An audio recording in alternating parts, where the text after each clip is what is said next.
j'ai reçu plusieurs pressions venant justement donc de gouvernement qui est devenu collégial, qui prend le rôle de chef d'État par intérim actuellement.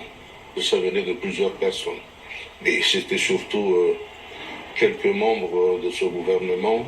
J'ai eu peur pour ma personne. Et pour moi, je fais la politique, je n'ai pas de droit. Mais bon, pour mes enfants. Donc j'ai envoyé ma fille de 15 ans déjà en France. Donc on vous a dit, vous et votre famille, vous risquez de mourir si vous ne renoncez pas. Eh bien exactement. Il n'y a pas d'autre mot à qualifier cela. C'est la méthode mafieuse. Le président du Sénat a révélé avoir prévenu le président Andrade des pressions qu'il subissait, mais cela n'a rien changé.